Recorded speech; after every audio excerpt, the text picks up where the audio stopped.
Herrera en COPE. Estar informado.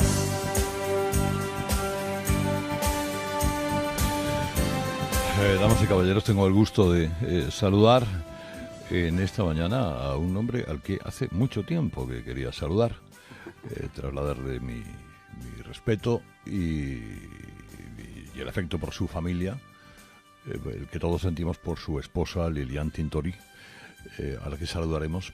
Él no es otro que Leopoldo Eduardo López Mendoza, más conocido por Occidente como Leopoldo López. Don Leopoldo, muy buenos días.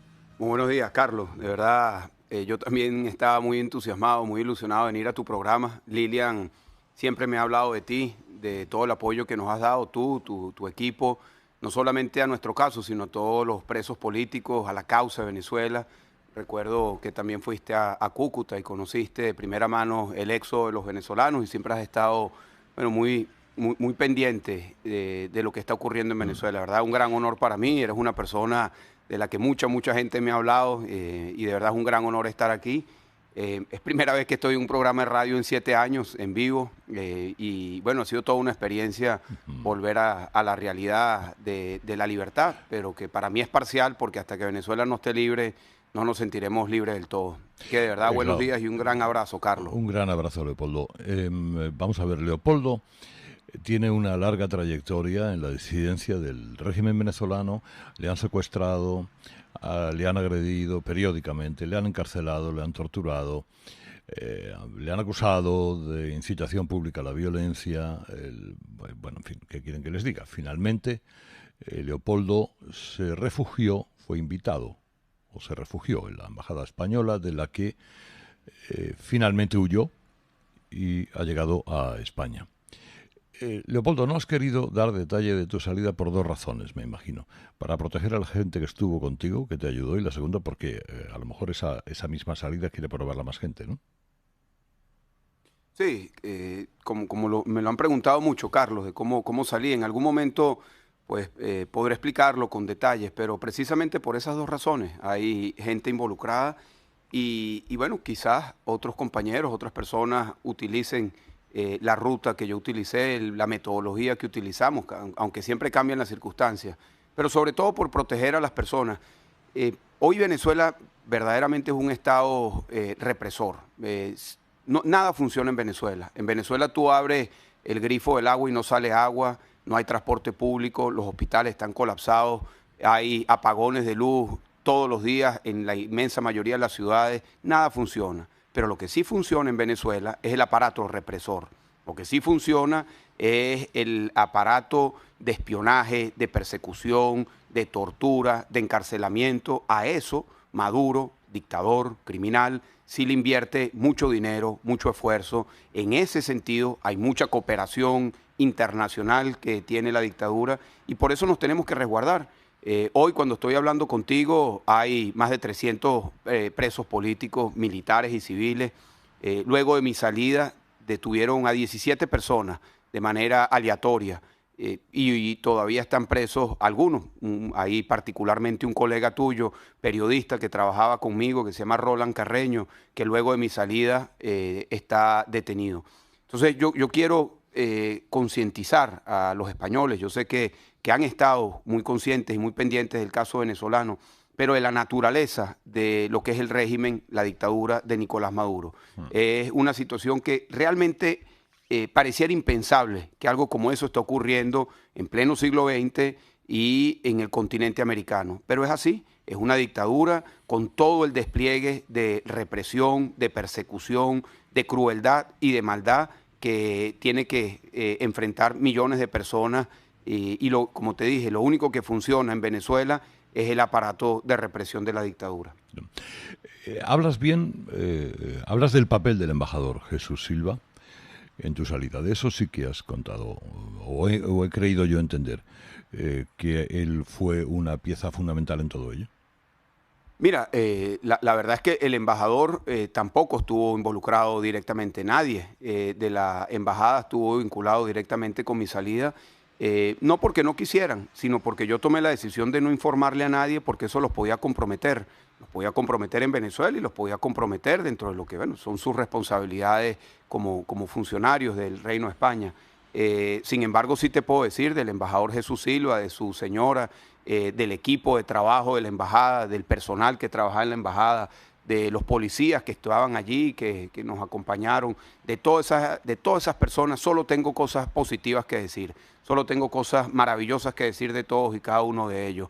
Del embajador aprendí mucho de lo que significa ser un embajador, de la diplomacia, del equipo de trabajo que está en la embajada, de los policías, aprendí el valor del servicio público que hay en España. Yo de verdad me he quedado muy impresionado positivamente de España, de su servicio público, el compromiso de su gente, de las enfermeras, de los médicos, de los policías, y realmente lo tomo como un ejemplo de la Venezuela que nosotros queremos construir. Yo sé que quizás alguien que esté escuchando esto piense, bueno, pero las cosas no están tan bien en España. Bueno, yo la verdad lo veo como un espectador que está viniendo y está viendo un país que funciona, un país que como todos tiene sus problemas, pero sobre todo me entusiasma mucho ver el compromiso de los servidores públicos, que yo no lo llamo funcionarios públicos ni trabajadores públicos, sino servidores públicos, que tienen un compromiso para servir al prójimo, y eso es algo con lo que yo me identifico mucho y admiro mucho eso que he visto en España. El papel de España, yo no sé si es clave la interpretación internacional que se haga de Venezuela, pero te recibió Pedro Sánchez, lo cual hace, en fin, sospechar que el gobierno era partidario de que tú salieras de la embajada, vinieras a España, etcétera, etcétera, en la medida en la que haya podido empujar. ¿Qué te contó, si algo te contó acerca de cuál es la actuación futura del gobierno de España en lo referente al régimen de Maduro? Mira, de esa reunión con el presidente Pedro Sánchez, lo que puedo concluir es que él me transmitió un compromiso muy claro con la causa por la libertad de Venezuela. Compromiso muy claro con mantener vivo el tema de Venezuela para buscar un cambio que lo hemos planteado nosotros, tiene que aterrizar en unas elecciones presidenciales y parlamentarias que sean libres, justas y verificables. Cuando uno le tiene que poner adjetivos a las elecciones es porque algo anda mal en el sistema electoral. Bueno, en Venezuela a las elecciones hay que ponerle varios adjetivos. Por eso siempre hablamos de elecciones libres, justas y verificables. Y yo percibí, y me lo dijo claramente el presidente Sánchez, un compromiso con esa ruta de lograr unas elecciones presidenciales. Y también un compromiso que desde mi punto de vista tiene que ir más allá de solamente el gobierno, sino que yo he visto y he percibido en España que la causa de Venezuela es una causa que está muy presente. Lo he escuchado en la calle de mucha gente, de españoles, de latinoamericanos que me he conseguido, pero es una causa que está muy presente, y ese compromiso también lo percibí en las conversaciones que tuve con Inés Arrimadas de Ciudadanos, con el presidente del Partido Popular, Pablo Casado, ha sido muy claro en su compromiso con Venezuela, con Santiago Abascal de Vox. Es decir, he hablado con todos y todos han mostrado un interés por ayudar a la causa de la liberación de Venezuela. Ahora nos toca a nosotros construir una ruta en la que todos puedan participar, y yo creo que eso es lo que nos corresponde, unificar todas las fuerzas democráticas, todos los gobiernos, todos los parlamentos, todos los ciudadanos en todos los rincones del mundo que nos puedan ayudar para la causa de la liberación de Venezuela. Porque yo quisiera, Carlos, decir lo siguiente: la causa de la liberación de Venezuela no es un tema político, no es un tema solamente de un problema político que tenemos los venezolanos, que lo tenemos. Por supuesto que en Venezuela no hay libertades políticas, no hay la posibilidad de hacer esto que yo estoy haciendo contigo hoy, de ser entrevistado y ser escuchado. Eso no existe en Venezuela. No hay la posibilidad de reunirnos en una plaza pública sin que eso tenga consecuencias. No hay la posibilidad de organizar partidos políticos. Pero esa es la parte política, esa es la dimensión política. La dimensión más trágica es la humana, la social. Venezuela hoy está viviendo una tragedia sin comparación en el continente americano. Casi 6 millones de personas han tenido que salir expulsados del país en un éxodo terrible, desgarrador, que ha dividido familias, que ha lanzado a millones de personas a un destino totalmente incierto, porque están huyendo de la certidumbre que hay en Venezuela, de que lo que hay es hambre, desesperación, desempleo y falta de absolutamente todo para poder vivir una vida digna. Venezuela está viviendo una tragedia humanitaria que se está llevando miles de muertes diariamente por distintas razones, y eso tiene que ser conocido en el mundo entero, porque la dictadura de Nicolás Maduro es una dictadura que no solamente reprime y asesina directamente a sus adversarios, que lo hace, y no lo digo yo, lo dicen los informes de la ONU, que han sido muy explícitos y muy claros en este sentido, sino que es una dictadura que por omisión, por indolencia, lleva a la muerte a miles de personas, por hambre, por incapacidad de poder conseguir medicamentos, por el colapso de los hospitales. Es decir, son muchas las razones que hacen que Nicolás Maduro sea un virus mucho peor que el coronavirus. Yo hace unos meses escribí un artículo que fue publicado acá en España que decía: Venezuela enfrenta dos virus, enfrenta el coronavirus, que lo está enfrentando todo el mundo, y enfrenta a Nicolás Maduro, que es un virus también, que se expande, que va arropando negativamente a la población, que va generando enfermedad, desolación, tristeza, hambre y muerte para los venezolanos. Y yo sé que lo que estoy diciendo pareciera, bueno, lo que es, desolador, terrible para el pueblo venezolano, pero no quisiera solamente quedarme con la película negativa, con la fotografía negativa, que es la que tenemos hoy, porque yo sé que en este momento nos están escuchando muchos venezolanos que están aquí, hay más de 500.000 de venezolanos que están en España, y yo a todos ellos les diría que veamos el futuro de Venezuela con esperanza. Nosotros no podemos ser derrotados por la desesperanza. Nosotros no podemos arrinconarnos en la tristeza, en la melancolía de haber tenido que salir de Venezuela y de pensar que Venezuela la vemos en clave de pasado, en lo que fue. No, Venezuela hay que verla en clave de futuro, en lo que va a ser, en lo que podemos construir y en lo que tenemos que lograr de la mano con millones de venezolanos que están dispuestos a dar la lucha por la libertad dentro y fuera de Venezuela. Estamos hablando con Leopoldo López, ya residente en España después de haber conseguido huir de su encierro en Venezuela. Tengo que preguntarte por dos personas. Has citado líderes políticos con los que o te has visto o te vas a ver. No has citado a Pablo Iglesias, del que sabes es el gran valedor del régimen de Maduro en España, al que ha justificado de mil y una maneras. ¿Tenéis prevista alguna reunión? ¿Qué le contaría si os vierais? No, no está previsto una reunión ahora. Como lo he dicho, no tengo problema de reunirme con él o con nadie, Carlos, porque la causa de Venezuela merita que nosotros busquemos que todo el mundo concientice lo que está ocurriendo en nuestro país. Y sí te diría lo que yo le plantearía en esa reunión. Le entregaría el informe de la ONU y le pediría que lo leyera. Porque Nicolás Maduro significa represión, persecución, tortura, abusos sexuales y muerte. Y eso, insisto, lo dice la ONU. Y yo creo que el caso de Venezuela es algo que tiene que tomar muy en serio cualquier persona que sea un dirigente que se diga ser democrático, independientemente cuál sea su posición ideológica. Yo creo que defender a Nicolás Maduro es parecerse a Nicolás Maduro. Y creo que eso debe cuestionar a cualquier persona que apoye a Nicolás Maduro o a su dictadura. Porque, insisto, el régimen de Nicolás Maduro es un régimen asesino y criminal. Y el informe de la ONU al que yo estoy haciendo referencia fue elaborado por la alta comisionada de las Naciones Unidas, Michelle Bachelet, quien fue presidenta de Chile, que viene del Partido Socialista, que es hija de un dirigente socialista que fue torturado y asesinado en la cárcel en Chile, y que conoce muy bien lo que significa la persecución por parte de las dictaduras.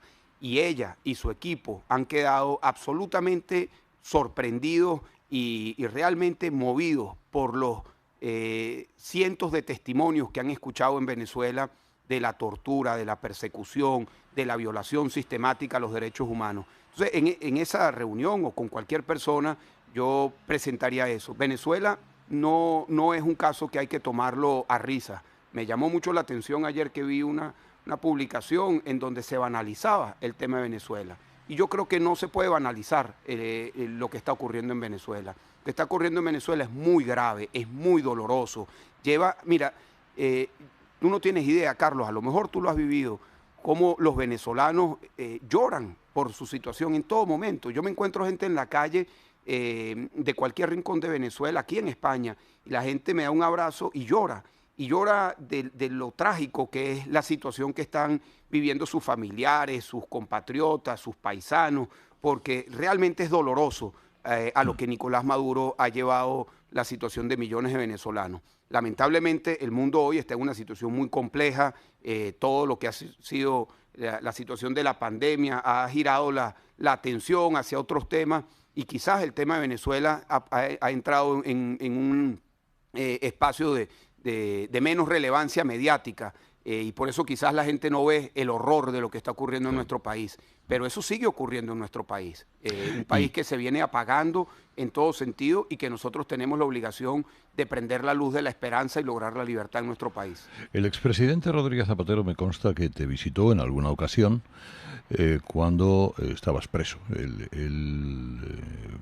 Bueno, está permanentemente en un papel un tanto indefinido que desde aquí de España no acabamos de saber muy bien cuál es o de verlo demasiado claro. Pero dispone de elementos de juicio y ¿crees que su gestión, si la ha hecho, ha sido también definitiva en que tú pudieras salir del país? Mira, yo no sé a qué se refiere él, pero yo salí por mis propios medios, sin colaboración de nadie, para poder estar acá en España. Y yo creo que es importante recordar que yo fui encarcelado y condenado a 14 años de prisión. A mí me condenaron, Carlos, por lo que tú haces todos los días. A mí me condenaron por el arte de la palabra. Ese fue el juicio al que yo fui sometido. Y el juicio se trató de una evaluación con expertos en discursos, filólogos, sobre mis discursos. Y la conclusión incluso de los expertos es que yo no había llamado a la violencia, pero con todo y eso, la juez me condenó a 14 años de cárcel. Estuve 4 años en la cárcel militar de Ramo Verde, luego estuve en casa por cárcel, luego estuve en la Embajada de España y mi salida y mi llegada a España fue una decisión que yo tomé y no la comuniqué con nadie. Ni siquiera mi esposa sabía que yo iba a salir de la embajada porque no quería involucrar a nadie y eso lo manejé con muchísima discreción. Sobre el presidente Zapatero, yo un poco diría lo mismo, ¿no? En el sentido que yo le digo mucho que él dice conocer mucho el tema de Venezuela. Y yo creo que conocer el tema de Venezuela es conocer esto que estamos hablando, conocer el informe de la ONU, conocer la trágica situación de millones de venezolanos. Eso es lo que significa conocer la realidad de Venezuela. Y cualquier persona que conozca la realidad de Venezuela, yo me refiero a la realidad de los venezolanos que sufren, pues tienen que ponerse del lado de la libertad. Yo no creo que pueda haber nadie sensato, nadie que se aprecie de ser demócrata, de defender los valores elementales de la libertad, que puedan estar del lado de la dictadura de Nicolás Maduro o ser complacientes con la dictadura de Nicolás Maduro, porque la dictadura de Nicolás Maduro tiene unas características que lo hacen tóxico, como me lo han dicho varias de las personas con las que me he reunido acá en España. Nicolás Maduro es tóxico. ¿El Maduro va a convocar unas elecciones que pueda perder? ¿O si ve que puede perderlas, no las va a convocar? Mira, después del año 2015, cuando ganamos la elección de la Asamblea Nacional, una elección que tampoco quería hacer Nicolás Maduro, en aquel momento, en mayo del año 2015, todavía no se convocaban las elecciones, tocaban las elecciones de la Asamblea Nacional, del Congreso, y nosotros hicimos una huelga de hambre. Yo estaba en la cárcel militar de Ramo Verde y hicimos una huelga de hambre para pedir que se convocaran esas elecciones. Y fuimos varios presos políticos, casi 100 presos políticos que hicimos una huelga de hambre en distintas cárceles del país.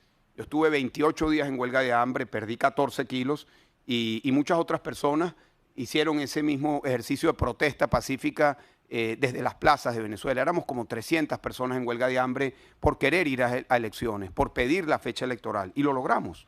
Y logramos que se convocara esa elección. Y esa elección la ganamos. Y ganamos 2/3 de la Asamblea Nacional. Y días después de esa elección, Nicolás Maduro dio una declaración que el presidente Felipe González siempre dice que es la única declaración en la que Maduro ha dicho la verdad. Maduro dijo: no volveremos a ir a unas elecciones para perderlas. No volveremos a convocar unas elecciones en las que nos saldremos victoriosos. Quizás en eso estaba diciendo la verdad, porque a partir de ese momento se dio una etapa aún mayor de la que ya había ocurrido en Venezuela, que es decir, bastante, de desmantelamiento del sistema electoral. Hoy no hay ninguna condición para poder ir a una elección en Venezuela y que el pueblo elija, porque una elección no se trata solamente de que se inscriban los candidatos, esa sería la participación activa, sino también está la participación de los ciudadanos, que puedan emitir su voto y elegir. De eso se trata una elección. Bueno, eso no puede ocurrir hoy en Venezuela. Entonces yo creo que Nicolás Maduro ha tomado una decisión de manipular las elecciones de Venezuela a un punto en el que nadie pueda concurrir. Ahora bien, esa es la situación actual. ¿Qué es lo que nosotros estamos buscando? ¿Qué es lo que yo le he planteado al presidente Pedro Sánchez y a todos los partidos políticos y los líderes con los que me he reunido en los últimos días? ¿Qué es lo que le estamos planteando a todos los países de Europa y de América? ¿Qué es lo que le estamos planteando y lo que estamos articulando en Venezuela con todos los sectores políticos y sociales? Un objetivo común que nos unifica: lograr en Venezuela elecciones presidenciales y parlamentarias libres, justas y verificables. Ese es nuestro objetivo. Que Nicolás Maduro no quiera, eso es una realidad. Que nosotros tengamos la obligación de llegar allí, esa también es una realidad. Y nosotros aspiramos llegar a unas elecciones libres, justas y verificables con la presión, con la coordinación, con la cohesión de una unidad dentro y fuera de Venezuela que nos permita lograr ese objetivo. Una última pregunta, Leopoldo. Muchos compatriotas tuyos nos han venido advirtiendo, no sé si presos tal vez de un cierto miedo o tal vez de alguna exageración, cuando nos han dicho, ojo, porque están ustedes viviendo unas cosas en España que nosotros vivimos en Venezuela y que por las que además empezó todo. Creíamos que eso no podía pasar en Venezuela y miren ustedes cómo pasó. ¿Cree usted que crees tú que corre algún tipo de peligro a la democracia española por el hecho de que fuerzas como las de Pablo Iglesias y compañía, seguidores de la política de Chávez y de Maduro, tengan una representación nada menos que hasta en el gobierno? Mira, yo creo que la realidad de Venezuela en el año 99, cuando llegó Chávez al poder y demolió las instituciones democráticas, es muy distinta a la realidad de España, que además está dentro del continente europeo. Pero más allá de eso, yo aprovecho tu pregunta para sí darle un mensaje a quienes nos están escuchando, a los españoles, que cuiden su democracia, que cuiden lo que tienen. Tienen un gran país, de verdad España es un gran país y como todos, pues enfrentando momentos difíciles, pero cuiden la democracia, involúcrense en lo público, en la política, participen, sean activos, sean proactivos, vincúlense con la política que es de la gente. La política no es de los políticos. Los políticos no tienen el monopolio de lo público, del debate público. Y creo que es muy importante que en estos momentos en donde sí veo que hay un debate intenso en España, que ese debate no se quede a nivel de los políticos, que la gente se involucre, que tomen decisiones. Y esa es la única manera de poder incidir sobre lo que cada quien espera que es mejor para su país. Y yo sí veo en España lo que no veo en Venezuela y que tenemos muchos años sin ver. Y lo veo como un espectador, bueno, entusiasmado de lo que estoy viendo. Yo veo el debate parlamentario, veo esto que estamos haciendo en estos momentos, que no ocurre en Venezuela, la posibilidad de poder expresarse por la televisión, por la radio, el debate que existe, que bueno, puede subir o bajar de intensidad de acuerdo al tema, de acuerdo al momento, pero está allí la activación de los poderes públicos, la activación de las instituciones democráticas, el ejercicio del Estado de Derecho. Son todas esas las herramientas de la democracia que en Venezuela lamentablemente hoy no existen. Y yo sí le diría a todos los españoles que participen activamente en su democracia, que es suya, es de los ciudadanos, no es de los partidos, no es de los políticos. La democracia es de los ciudadanos y requiere la activación de todos. Ese sería mi mensaje, mi reflexión a los españoles sobre ese tema que me preguntas, Carlos. Querido Leopoldo, bueno, bienvenido a España. Tuve la oportunidad de enviarle un mensaje a tu esposa aquella noche en la que supimos que habías conseguido salir de la embajada y del país. Y te la reitero ahora. Por cierto, Lilian, tu felicidad hasta dónde llega ahora mismo. Buenos días. Carlos, buen día. Buen día. Gracias. Bueno, mi felicidad es muy grande por mi familia, por mis hijos y también por mi país, porque siento más cerca la libertad, siento más cerca una ruta clara, unitaria, dentro y fuera de Venezuela, y esa energía que le hemos puesto por años, bueno, se multiplica porque estamos llenos de amor, de fuerza y soñamos con que todas las familias de Venezuela se encuentren y se abracen. Gracias, Liliana, un beso muy fuerte. Querido Leopoldo, un abrazo de todo corazón. Carlos, si me das 10 segundos y quisiera, disculpa, aprovechar para mandarle un mensaje a los miles de venezolanos que estoy seguro nos están escuchando en estos momentos acá en España. Son más de 500.000 de venezolanos que están acá. A todas ellas, a todos ellos les diría que primero que sigan adelante con el trabajo que vienen haciendo. Los venezolanos son los mejores embajadores que nosotros tenemos. Son gente trabajadora, gente dedicada, gente que está dejando muy en alto el nombre de nuestro país, nuestro gentilicio, la manera como somos los venezolanos. Y les diría también que nos articulemos, que nos organicemos acá en cada ciudad, en cada pueblo de España donde hayan venezolanos, nos tenemos que organizar, porque la lucha por la libertad en Venezuela no se limita a quienes están en Venezuela. Tenemos que organizarnos para presionar y para lograr juntos la liberación de nuestro país. Y quienes están aquí en España, esos 500.000 de venezolanos en distintos lugares, haciendo distintas cosas, distintos trabajos, todos nos tenemos que unir para contribuir a esta causa, que es la causa más grande que podamos tener y que haya tenido Venezuela durante generaciones, que es la liberación de nuestro país. Que así sea. Gracias, Leopoldo. Un fuerte abrazo.